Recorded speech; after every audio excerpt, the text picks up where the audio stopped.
খুবই ইম্পর্টেন্ট একটা বিষয় অ্যাপ্রুভ হয়েছে, সেটা হচ্ছে ন্যাশনাল পে স্কেল।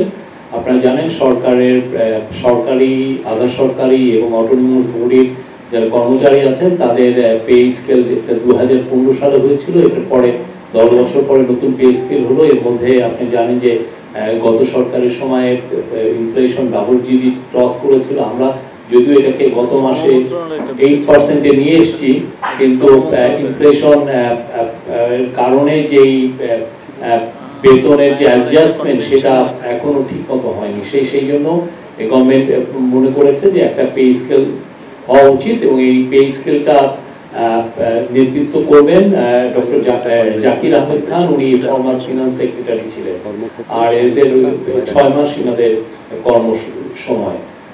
আর আজকে আরেকটা বিষয় সেটা হচ্ছে যে আপনারা জানেন যে গোপালগঞ্জের বিষয়ে একটা সেক্রেটারিয়াল স্বরাষ্ট্র সেক্রেটারি নেতৃত্বে একটা কমিটি হয়েছিল। এখন যেটা হচ্ছে যে একটা কমিশন হচ্ছে, এই কমিশনকে ইনকোয়ারি কমিশন, এটা বিচার বিভাগের কমিশন হচ্ছে, এবং এটার নেতৃত্ব দিবেন সুপ্রিম কোর্টের ফর্মার জাস্টিস ডক্টর আবু তারিক। উনি এটাকে নেতৃত্ব দিবেন। এটা 6 সদস্য বিশিষ্ট কমিটি। এরা গোপালগঞ্জের এই যে ভায়োলেন্সটা হলো, এখানে হতাহত এবং এটার কারণ অনুসন্ধান করা, এই পুরো জিনিসগুলো তারা 3 সপ্তাহের মধ্যে এই কাজ, এই ইনকোয়ারি এটা করবেন। Thank you.